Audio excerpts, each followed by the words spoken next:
Kalau dari sepak bola sendiri dari hasil apa? Timnas SEA Games Indonesia peraih emas di SEA Games 2 tahun lalu, alias juara.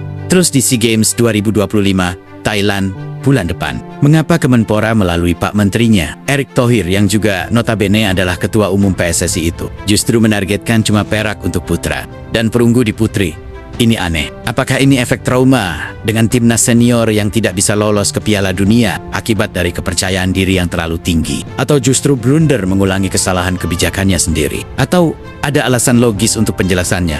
Padahal pelatih masih tetap pelatih juara, Indras Jafri. Begitupun skuadnya adalah para talenta muda, mumpuni, dan syarat pengalaman. Menarik untuk kita cari tahu jawabannya.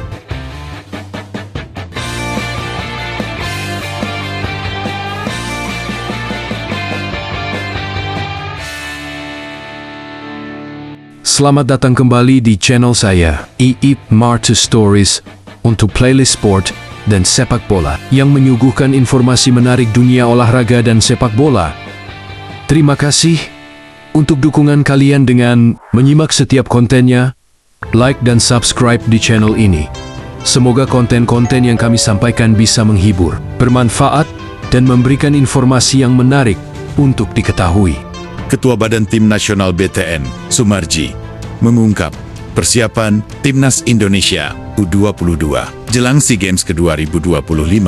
Dia mengatakan skuad Garuda Muda akan menjalani agenda uji coba melawan negara dari benua. Asia SEA Games 2025 akan berlangsung di Thailand pada 9-20 Desember. Di ajang tersebut, Timnas Indonesia U-22 akan dinakodai oleh Indras Jafri. Pelatih asal Sumatera Barat itu diharapkan bisa kembali mengukir tinta manis dengan mempertahankan medali emas yang diraih pada edisi 2023 di Kamboja. Namun, Indras Jafri harus dihadapi dengan tantangan berat dalam mematangkan skuadnya. Dia hanya memiliki waktu kurang dari 3 bulan untuk memoles Timnas Indonesia U22, waktunya sudah mepet. Dan baru pada awal November tahun 2025 pelatih Indras Jafri memanggil 30 pemain Timnas Indonesia U23 untuk mengikuti pemusatan latihan TC, sekaligus menjalani 2 laga uji coba internasional melawan Mali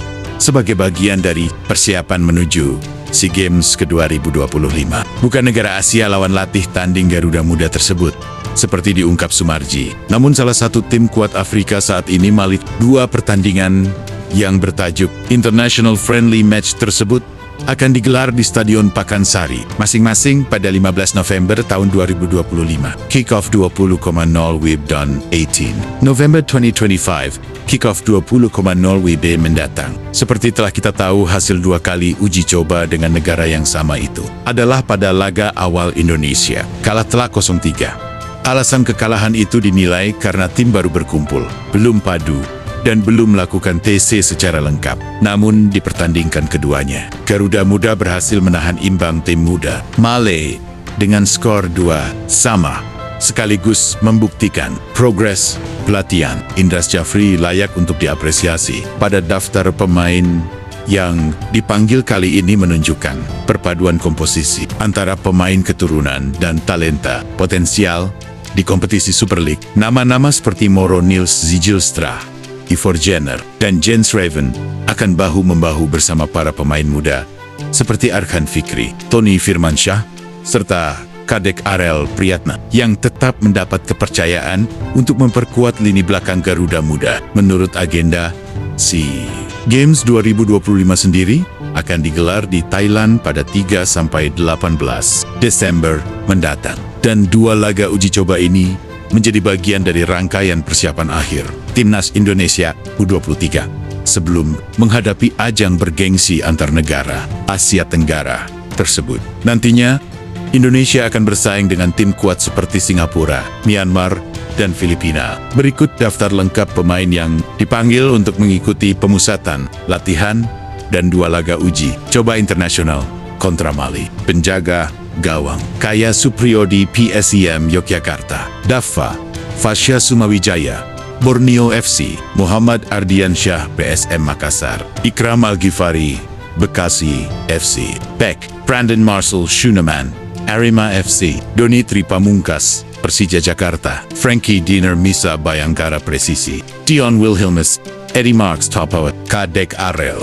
Priyatna Bali United, Kakang Rudianto, Persib Bandung, Mikel Alfredo Tata Persebaya, Surabaya, Muhammad Alfarizi Bufang Borneo, FC, Muhammad Ferrari, Bayangkara, Presisi, Robi Darwis, Persib Bandung, Raka Cahyana Rizky, PSIM Yogyakarta, Kelan Ananda Rahaan, Alif, PSM Makassar, Arhan Fikri, Arema, FC, Muhammad Raihan Hanan, Persija Jakarta, Hivaudu, Eneru Pakipahang, Borneo FC, Tony Firmensia, Persebaya Surabaya, Zanadin Ferries Persis Solo, Rifki Ray, Ferandi, Persik Kediri, Iver Jenner, FC Wigi, Pratama Persik Kediri, Penyo Hoki Caraka, Bintang Brilliant, Persita Tangerang, Rafael William Struik, Dua United, Jens Raven Bali United, Rahmat Arjuna, Rizky Bali United, Ricky Pratama, PSM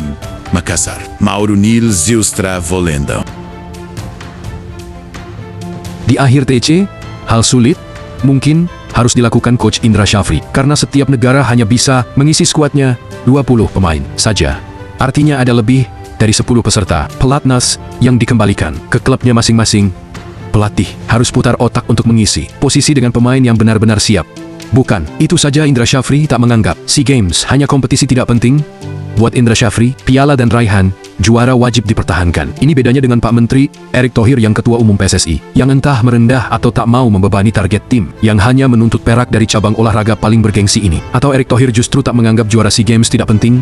Entahlah, kebalikan dari Pak Menteri, pelatih timnas SEA Games. Indra Syafri justru dengan tegas akan menggenapi skuadnya dengan bintang-bintang muda yang sudah jadi langganan di timnas senior, tentunya dengan kualifikasi usia 22 tahun. Dan kita tahu mereka yang masuk panggilan tersebut adalah Iver Jenner, Justin Hubner Hokik, Rafael Struik, Marcelino Ferdinand, Adrian Wibo, Meliano, Jonathan, dan tentunya Mauro Zigistra. Sebagian dari mereka bahkan sudah mengikuti TC dan berlaga di uji coba yang baru lalu. Sebenarnya, tanpa mereka, kedalaman skuad muda ini sudah cukup bisa bersaing di SEA Games. Namun Indra menyebut ini sebagai upaya mempertahankan gelar juara dan antisipasi dari progres kemajuan tim-tim peserta lain yang lebih dulu mempersiapkan timnya jauh-jauh hari dengan serius. Bahkan negara-negara yang selama ini jadi pesaing keras secara tradisi, ASEAN, seperti Malaysia, Singapura, Thailand, dan Vietnam, lama mencium hal kebangkitan timnas Indonesia dengan sangat reaktif. Semangat persaingan ini justru membuat mereka menjadi sangat bernafsu untuk terus menjadi persaingan yang semakin ketat dan tinggi.